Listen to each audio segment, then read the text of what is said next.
Ndugu wagombea na mwenyekiti wa wilaya pili Pokea na kamati yako ya siasa, ni kwamba wananchi wa Mshikamano sasa hivi hawalali, wanalala macho, wanapiga ngoma, wanapiga kelele, mwisho wataugua vichwa kwa sababu ya kupiga kelele ambazo hawakuchukua mazoezi ya kupiga kelele. Wana mazao yao yote migomba, magimbi, mihogo, fenesi, maembe, parachichi za kisasa ambazo ni kilimo cha mkakati. Hivyo vyote vinaharibiwa. Watu naomba mlipokee, mlifanyie kazi ili kijiji hicho wapate amani. Wapata amani, maendeleo lazima yaendelee. Ndugu zangu, mimi ninaomba niseme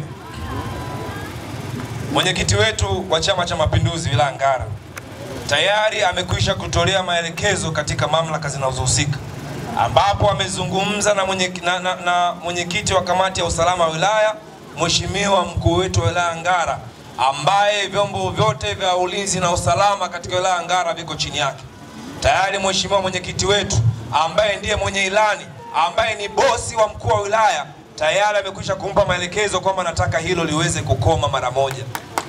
Na mimi naomba kuahidi wananchi wa Rusumo, mwenyekiti wetu wa chama Comrade Nairegije hafanyi mambo kwa maigizo, anafanya mambo kwa kumaanisha.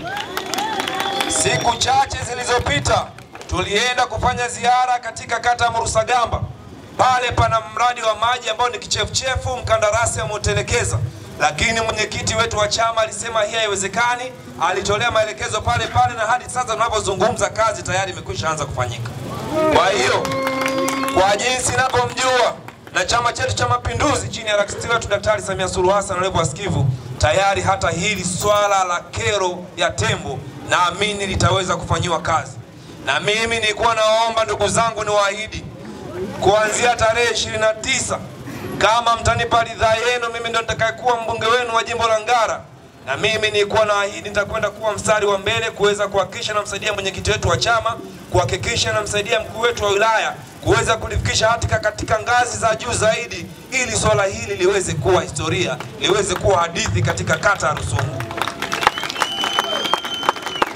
Kwa sababu wote tunajua, pamoja na kwamba Mwenyezi Mungu amekiumba kila kiumbe kina nafasi yake, lakini haiwezekani mnyama akawa na thamani kuliko binadamu. Hii haiwezekani. Haiwezekani leo tembo akathaminiwa kuliko binadamu, hii haitawezekana. Na ndio maana sisi leo tunafanya mkutano wa kuomba kura katika kata ya Rusumo. Tunaomba wananchi, hatufanyi mikutano na tembo. Sisi moye. Sasa kero zenu kubwa likiwa ni swala ambalo linahusu tembo, tutakwenda kulifanyia kazi. Kwa naomba mniamini mimi, kiamini Chama cha Mapinduzi, na tukamwamini tena mheshimiwa diwani wetu Wilbard Mambara, tukaunganishe nguvu, tukamsumbue rais wetu Dr. Samia Suluhu Hassan kuweza kuhakikisha mamlaka zinasimama imara, swala hili la wanyama katika kata Rusumo likabaki kuwa historia.